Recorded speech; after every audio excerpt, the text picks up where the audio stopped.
So, hello everyone. Welcome to this week's episode of ClueCon Weekly. This week, joining us are two old friends of ClueCon and the open source community and the telephony community, Lorenzo Mangani and Jachen Duschletta from QXIP, or Homer, I should say, which is how you're more informally known for. But I hear there's a lot of news, so we'll start from there. For the three people in the world who don't know who you two are, can you give us a quick introduction about yourself, please? Sure, I'll take that. So we work, as you said, basically Homer is what we're known for. We work for QXIP or QXIP, which is the company behind Homer, the project, and many other projects that are satellites around it. So what we do all day is basically work on monitoring, work on maintaining our projects, working with our customers, and you can find us mostly on, internet forums, GitHub issues, where, those type of mad scientists of open source. Nice. And well, again, for the three people who don't know what that is, what Homer is for the few non-telephone oriented people around it, and where did it Absolutely, all there's start? always new users. Actually, this is a great point. I mean, there's always new people coming into telephony. We've been in it so long that it feels like it's static, but it's moving. We still see a regular flow of newcomers and more people that come, let's say, from the WebRTC side. So not knowing really about SIP or not having experienced it as much as we do. But let's back to your question, which is super valid. Homer is we call it a framework for monitoring. So it's a system where users can collect traffic that goes in and out of their infrastructure. So in our case, a free switch instance. So all of the messages that make up calls, successful and failed, can be mirrored into Homer, so that they can be troubleshooted post-mortem or in real time. So this is a system that basically is a perpetual recording of what the system is doing, and it makes it available in an easy way so that people that do our job, which is solving problems all day, can do it faster and without having to jump hoops. Oh yeah, definitely. That is super much appreciated from the whole community. That I can say for sure. And but so at ClueCon, Yakin, we spoke about a few new things that were coming down the pipe. So it's probably interesting to people who were there or even were not there. So what's coming next? I think there is something good coming up. Yeah, we've got a new stack called QRYN, which is really kind of a more open observability integration with stuff like SIP. So Homer will integrate logs, system logs, and system metrics and system traces. So it won't just be VoIP telephony. It will also include the actual systems that run your VoIP network and your stack. So open it up to more general observability of what your system's doing, because maybe you've got it figured out. You've figured your SIP flows out, everything's working fine on your calls, but maybe your system's getting under load, or your logs are interesting to you to figure out why am I sometimes not catching this call, or why is some peak hours I have difficulties, or which box really is the one that in the peak hour is the troublemaker. And that's kind of what QRYN will bring to the table for Homer, as well as other projects. True, and it's a reactive move, if I can add. So as usual, we are inventing nothing. We're just listening to our users and community. So people change the way they do voice. Back in the day, you used to know exactly how many calls you were going to squeeze out of a specific system, but that's not the case anymore. Today, things are virtualized. You never know if you're going to be running on what. Things are way more dynamic. So the balance between how good, let's say, the voice application is doing and how good the system and the network around it are doing became ones. Not to mention, APIs and everything that actually drives those calls today. So we're trying to put it all together again, like we did with Homer, where we try to, make it simpler to debug SIP and, media flows, etc. We're trying now to zoom out into everything. So is a QRYN an iteration over Homer, or is it a completely different project? A completely different project. We started working on it now almost 3 years ago, nice. Silently and quietly in open source, of course. So in plain sight, nobody noticed it for quite a good amount of time, and we used it on the field. So we created it to solve a problem. So it wasn't a theoretical project. We started with a specific goal, which was to make it simple for our existing users not to have to choose 20 platforms. So you have Homer, but you also have statistics. Where do they go? You can choose Prometheus, you can choose InfluxDB, you can choose Elastic, you can choose your own. People were confused, and at the end, we had an impossible to support ecosystem where, you know, infinite variables of these elements were combined, resulting in, you know, a low rate of success or excitement. Everything was so-so. So we decided, okay, let's solve it ourselves. Let's make a system where it's going to be wow all the time, and making that decision for customers. So, you know, going back on our, let's say, original religion of letting the user choose, this time we chose for them, and we try to offer them just something that works out of the box. Yeah, someone who's implemented multiple systems at various level of complexity, I can really speak to how complicated it is to set up simple things like reporting and statistics very often. Those platforms are better than they used to be, but they're deceptively easy. Like people think, I'm just going to deploy Grafana and magically we'll have graphs of everything. That's so wrong, it hurts. It does. It is. So that's why we call it querying, because this hopefully takes you straight to that level. So you're just going to be querying your data and finding the stuff without having to, you know, reinvent your infrastructure, adopt 20 new technologies, or even change them. Because the trick of this platform is a little different. So in Homer, HEP is king. So the HEP protocol that, you know, we just remind people, HEP is an encapsulation protocol that is really the foundation of Homer and HEPIC. It's natively supported by the best of open source in telephony. So, of course, in FreeSwitch, actually, FreeSwitch was the first. I always like to state it. It was the first platform to adopt HEP as a protocol to mirror data. And that's the secret. So it's something that, you know, does the job from the inside. So it doesn't force us to sniff traffic twice. It doesn't force us to break encryption to see what was inside TLS. It makes it easy, right? And that's the protocol. But today, there's thousands of protocols. So again, you have agents that speak, you know, Elastic, they speak InfluxDB, they want to send metrics, statistics, logs. It was literally thousands of options. And if you really want the best of everything, you had to choose many of them. So our approach has been, let's adopt the APIs instead. So let's make a fantastic generic, and then let's implement all of those APIs on top of it the same way. So for us, these ingestion protocols are just plugins, basically, to this new design, which hopefully is going to last a lot longer, another 10 years, or something like that. Or 1,000,000 years. Who knows? On GitHub, what's it called? The GitHub, Arctic. Arctic Vault. Yeah, the Arctic Vault. Maybe in there. Homer is probably part of the Arctic Vault. Yeah, we have a lot of stuff out there. Even some of my stuff made it, which I was surprised at. Apparently, someone still uses my code. Well, the good. I think since we're always trying to cater to people from various walks of life and new bias, etc. Okay, so who will use QRYN if they don't have anything yet? What's the starting point? Like, where do I start if I really like what I've been hearing? I'm going to say it all starts with a problem. You need a problem. So this is a solution looking for problems. So that's where it begins. What's the problem? It's completely useless if you don't feature that in your life. So that's where it begins, and that's where we usually begin the journey with whatever. What problem are you trying to solve? And it's about three main categories, right? So when there's a problem, when there's an issue, and there's something to know, it's either a log or an object. It could be a JSON object, a CDR, an event, so something, an unstructured, let's say, piece of data.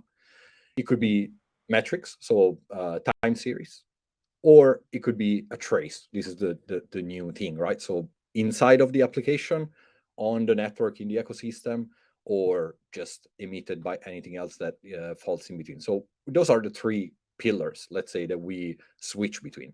So when something comes into the platform, that's the first decision that a user has to do. Do I want to send it as a log? Do I want to send it as a metric? Or do I want to send it as a trace? They can change their mind. So this is something that you can switch around. But that's how, let's say, the journey begins. You have some piece of information that you need to observe, track, monitor over time. This information changes all the time. So one great target, actually, this is good for Jachen to talk about, are browsers, right? What do they produce? How do you trace a browser, right? Every 5 minutes API change, every application has a different way of doing things. It's something that's ever evolving. So if you get a new release tomorrow, you might have to change the way you troubleshoot. like overnight. And this is what we've been using it for, actually. The principal use case of the platform is still in our realm. It's WebRTC. So WebRTC couldn't be done with Homer because, you know, it just doesn't behave that way. It's way more generic. It has a lot more to do with clients doing different things. It has a lot more to do with the network and, you know, what the compatibility between our, you know this better than anybody else. So we try to take that. So that's a difficult case. Can we solve it with QRYN? And that's what actually we've been working on. Maybe Jachen, you want to take this one because I think it really explains what it's for. Well, so just to give an example, I guess we've been working with some Jana's WebRTC stuff quite a bit. And one of the things that we want to do is see what the client's doing. How is the client actually working, or has the experience of the RTP streams, has the experience with WebRTC setup? And it's kind of hard, or a lot of people tell me when I talk to them about how hard it is to get those stats out, because they also do change ever so often. But we built in 50 lines of code a quick little logger that really just hooks into the RTC peer connection, for those who know what that is. And it has its own stats. Each browser provides slightly different stats, but it does provide very detailed stats about how the streams are going, you know, how the experience is going, whether there's audio or not. And you can just send that straight to a QRYN endpoint, and ta-da, you can now look straight into and make metrics from those RTCP stats, you know, RTC stats. So really, you get that direct insight, and it was extremely simple, having capability of either sending an object or sending a string, and just processing on the client side with, you know, as simple as overriding the console.log, or as simple as adding an extra function that just listens or executes and says, hey, give me the stats now. Then I'll send that out straight to a QRYN endpoint. And then it just pops up in either QRYN View, which is our own, or a Grafana UI to look at the data. And you can just use that powerful logQL to turn it into a metric that gives you the information you want. A really, really good use case. Yeah. So, you mentioned RTC, but every time we, I think every ClueCon Weekly episode, WebRTC comes up. So people associate Homer and QRYN to classic telephony most of the time. I know it's used in some of the largest telephony deployments around there. What about WebRTC? Is that still available like it used to be? Is it even better? Yeah, well, I guess this is exactly where it's going. So it was never good enough. So we've been scratching the problem for as long as it's been around. We actually were working on WebRTC before it had a name. Luckily, because, you know, our customers were. So, you know, this problem has been as such for long. But there was a blocker, which I think we removed now. So again, WebRTC, it's unstructured data. That's how we can summarize it. However you look at it, whether you're taking from the browser, from the server, from the middle, it doesn't matter. We can call it unstructured. It changes too fast. Every decision you make, you have to go back onto a week later. You have to, you know, just change your mind. And that's where I think this is going. So this is the version, let's say, of the monitoring that we see made for changing your mind all the time. So any method, any deployment, you can a query style or an approach to your data can change as quickly as the data changes now. And it's backwards compatible and so on and so forth by virtue of not touching the data. So the trick, it's the oldest trick in the world that makes this magic, is that we don't touch it anymore. So we stopped trying to parse and categorize everything. We just write it as fast as we can. We compress it in smart ways, and we have a great backend that can, you know, turn that data into what you want only when you are querying. So actually, we spend all of our money and resources just on reading. So the writing of this product is basically free. You can even just do it with object storage. So you can be writing this stuff to S3 or, you know, whatever, the cheapest form of storage that you can think of, as long as it's fast enough, of course, can be used.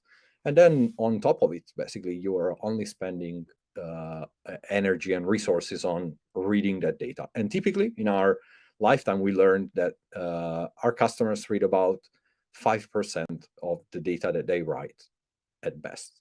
I would have said less than that if you ask me. Like we all have enormous amount of structured and unstructured data that's just sitting there, and 5% is actually reasonable. 5% is what people tend to use out of the data sets, and of course, our data set tends to focus on problems, so you would use it more. It's not just like everything. It's a pool of things that you should be working on, so to speak.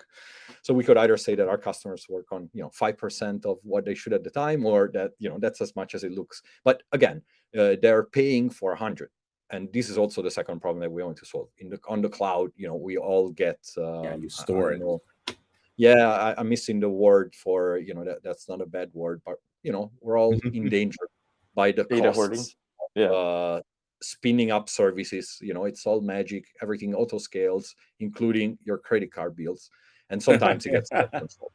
It does scale fairly quickly. Yeah. Do you? Oh my God, they do. So with this little toy, we can also limit the risks, related to explosion, which happens. I mean, when you have an attack, when you have an issue, the amount of logs, traces, and metrics that you generate might go 100 times up.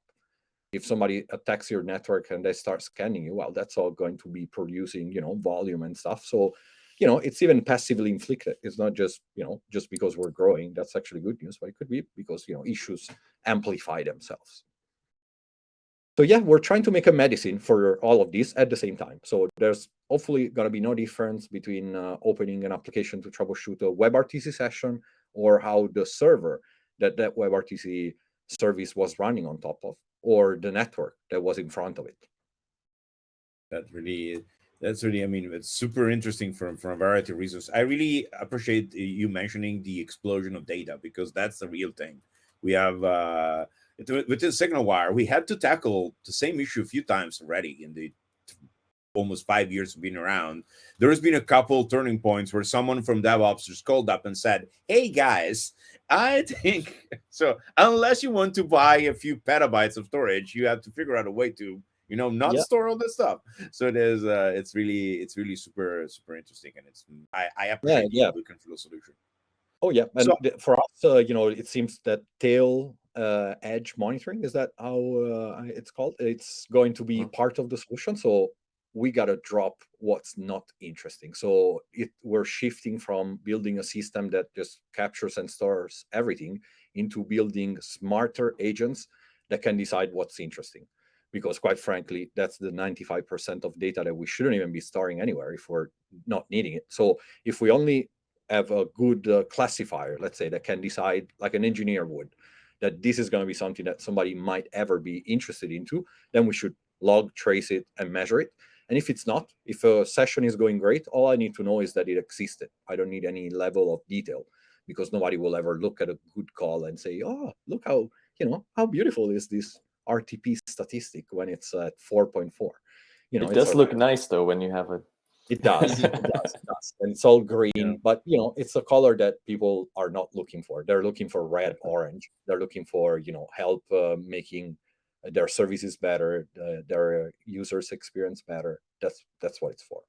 And you get yourself alerting with the package, so you don't have to go watch it every day. You just wait for that email, or That's something that Homer never achieved, was a good and flexible alerting helper. Like it was always possible technically, but it was an elitist type of feature. Only very few were able to actually put it to work. This one, radically different. Alerts are built from Grafana directly. So the fact that we made it all 100% compatible with industry standard stuff, it means that it works with the best tools out there for the job.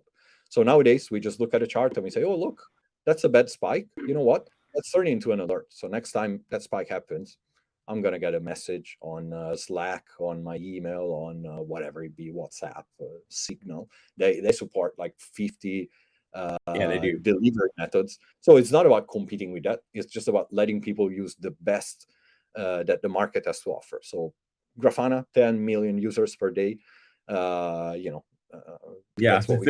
will just work. Yeah, I'm super happy that you said that getting the Homer alerts working was hard, because I had them working at some point, which means you're an elite. Hats off to you. You are part of the top we had some kind of workaround. Like we were actually watching the database and then going off there. So it was really a big hack, but it was working. So I'm happy with it. So question for my, sorry, go ahead. Go ahead. No, sorry. A question for my fellow solutions architect, Jachen, which this you probably get this a lot. Can I upgrade from Homer to QRYN? Is QRYN the new Homer? Is Homer going to be dead? Are we all going to die eventually? Where are we going? And where are we going after? But let's stop. Let's stop at is QRYN the new Homer? Well, it'll be. I think if we get the planning right, it's going to be in a nice transition. So you will have QRYN because you'll be interested in your logs and in your metrics, and you'll start using it alongside your Homer. And then the new Homer, which is coming out Christmas time, is what I hear every time. It's always Christmas. Which Christmas is the which question? Christmas? It's Christmas. Santa decides. But it'll come alongside each other, and then eventually you'll just kind of get rid of your database and migrate all of it into that one place. So it won't be a let's kill it all. It'll be a nice transition, and they'll be in parallel. And it's a stack, really. So the next Homer will be built on top of QRYN, and it will remain for as long as it's needed, but it will be on top of each other. So neither one of them is going to disappear unless the users don't want it or unless we replace it with something better. But the plan is that they will coexist. So the QRYN is going to be the new database or the new backend of every Homer coming forward. So the plan is actually to make Homer a lot simpler. It would be an application, which is just one of many. So if you're looking at traces, you're going to use Homer. What's today Homer, but it's going to be side by side with the same power for looking into logs, looking into metrics. So eventually it will, I think, dissipate into this bigger thing. But I don't know, years from now, we're not giving up on Homer that easily. Yeah, I'm thinking the transition from the EEP protocol is going to be, I mean, HEP, formerly HEP, now EEP, it's everywhere. It's staying forever. HEP is not going anywhere. It's just becoming one of many protocols. So I see. In the future version.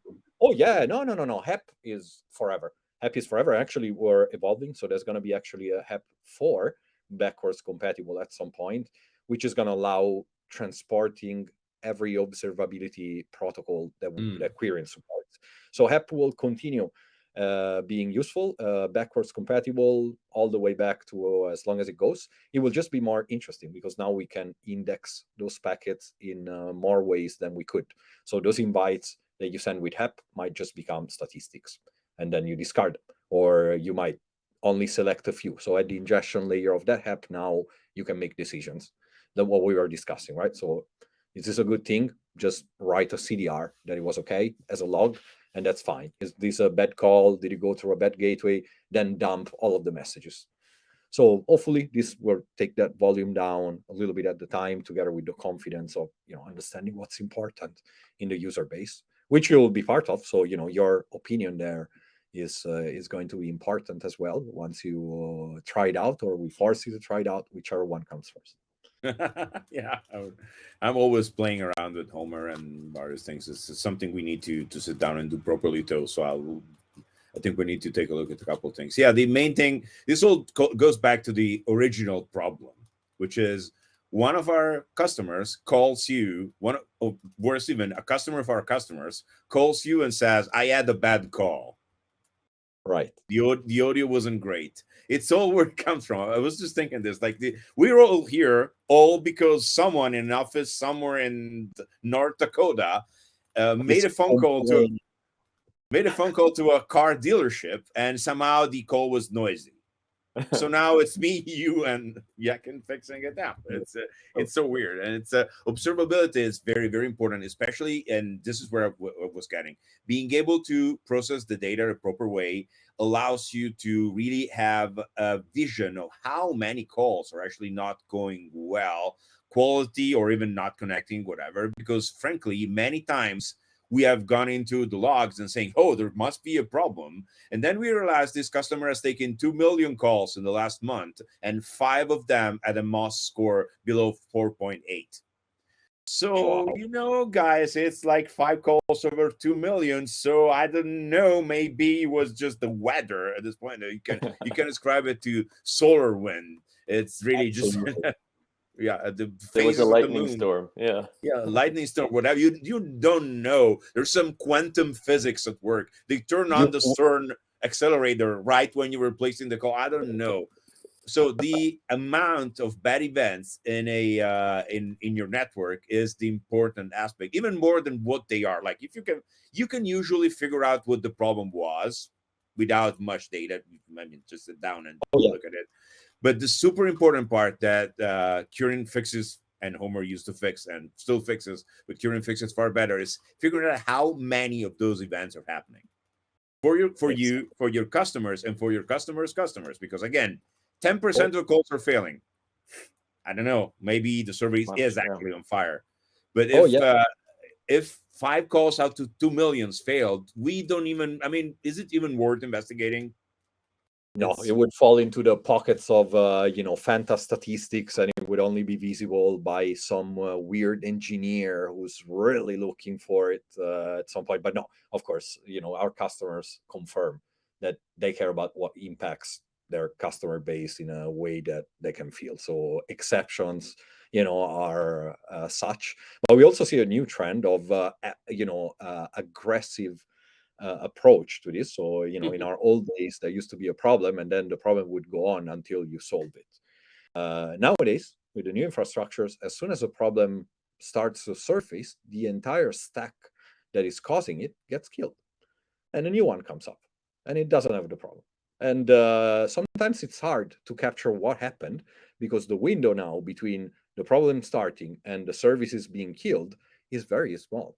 So there's almost no chance of figuring out even why you made that decision, because they're so quality oriented that if that threshold drops, they start moving traffic around, moving customers around, and the system where the issue happened never actually gets troubleshooted more than, there's a problem there, we know it, that type of, those dark corners. So this also gives us a cheap insight into why, those things actually happen for those that want to fix them. Yeah,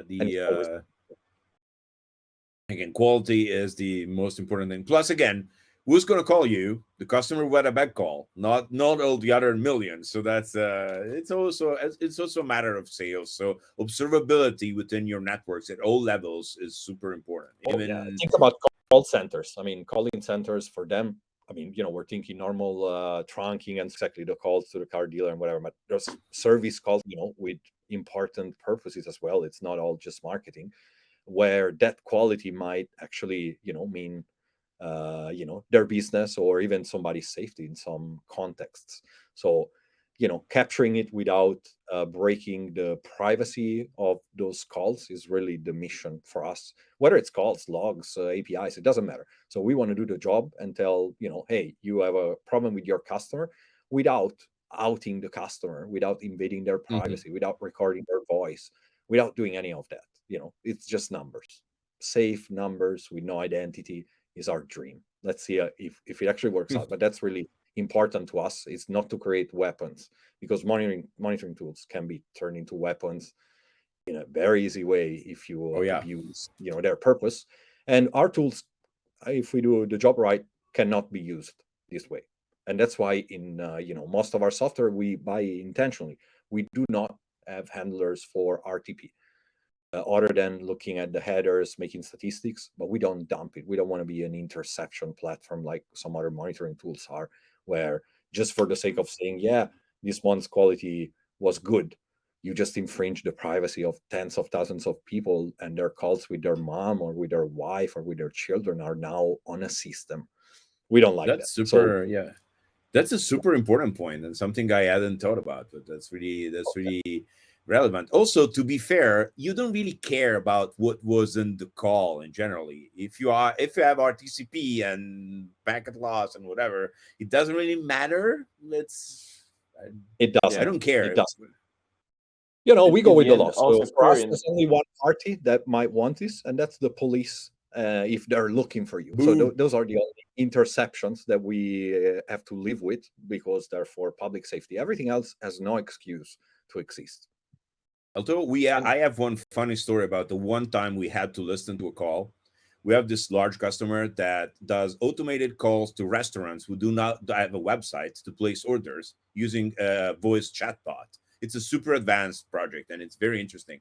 And somehow, so it all starts from this guy that said, well, we got a ticket saying one of our customers didn't get their lunch. Yeah, sorry. So why is it there's a ticket even there's not a pizzeria or whatever? We don't really. I'm sorry, I guess. I'm sorry. So we had to listen into the call. We dug down a few things and nothing in the logs, etc. We had to listen to a recording. They were recording at the time. They turned it off since because again, it's bot interaction, so it's safer from a privacy perspective. We went to the RTP dump, listened to the logs. Turns out one of the audio files wasn't being played correctly, so the bot was saying the items in order. So it was one hamburger, fries, and a Coke. One hamburger, fries, and a Coke. Fries and a Coke because the one burger wasn't played. So this guy opens his package and he only has fries and a Coke, no burger. Oh, well, I feel that guy now. It made me hungry. Hungry, yeah. So if you're monitoring calls that are automated, I feel like that's acceptable. Oh, yeah. But you're right, conversation should be never monitored. Or it's really. It should be a warning. I mean, you can accept, and we know of some customers that have a relationship with their customers where they agree that this is possible, and there's nothing wrong with that if you all agree. But for the end user, if somebody calls you on your phone, you should have a reasonable expectation of not being recorded for the purpose of troubleshooting, unless you hear a message telling you so. So, if there's a warning and you have a chance to hang up, it's okay. But when it's a silent operation, it's really dangerous. Yeah. Think about how many people just exchange even some I don't know, credit card details or anything that's relevant. For sure, it could be. But yeah. So what's a quick timetable of releases for where should people be looking for in the next few months? We're out. So we are full on released. So the application is live. It can be installed. It can be run. Our cloud service at QRYN.cloud is also coming alive, and it should be released probably by the time this video is out. I think it should be out. So many ways to try it. So as usual, if you want to do the work and you want to have your own system, control the data, you can do it. If you don't want to touch anything, you just want to click a button and pay a bill, we got it. And the integrations are growing, so it's full on. Actually, some more partnerships will be announced very soon that I think will take QRYN to a very large audience on the cloud in general. So again, it will show that we're going for a larger market and finally connecting telecom with the rest of the world, because we've always been isolated with our own tools, our own formats, our own ways, and it's time to just join the rest of the world and use the best tools ever. That will be wonderful, because honestly, I've been working with a lot of IMS components recently. We've been doing some weird stuff with carriers, and like that specification is from 1989 or something like that. So it is almost as old as me, which means it's time to integrate with the rest of the world. It is. So we're giving it a try. Whether we succeed or not will depend on the users liking it or else. But we're sure giving it our best. And as usual, we use our own tools. So we're subjecting ourselves to our own creations, and that helps. I want to plug our blog, because our blog is full of fun experiments. Yeah, it's blog QRYN.dev, and QRYN is QRYN. Wow, I can't speak. QRYN.dev. We have so many fun experiments in there that would be helpful for people to try out and play with, and I'm sure contribute to through GitHub issues and such. So we'll have the links on the YouTube video too. So that's going to be a good thing. Well, Lorenzo, Jachen, thank you very much for joining us today. It's always great to have you guys around. Looking forward to seeing you maybe at FUSDEM, or who knows. It depends on what the timing is for that. And it's I'm looking forward to that. I mean, that's the biggest open source gathering in Europe. It's always a bit weird, but it's always fun. Of course, next year. The food, I mean, you can do a full year without that, junk food from the trucks outside of FUSDEM. That's what I miss the most. So we got to go back for that.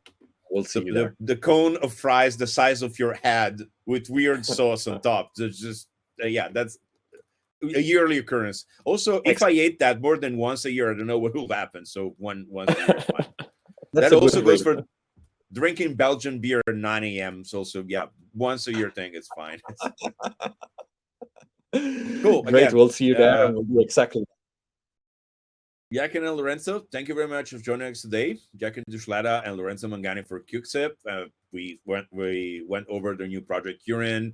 They are known for Homer, so they're known for a lot of things, and good friends of open source too. So again, many thanks from us, not only for joining us today, but in general from the open source community.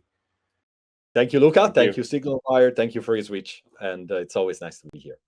Thank you so much. And for the rest of the people, I'll see you next week. Goodbye. Bye.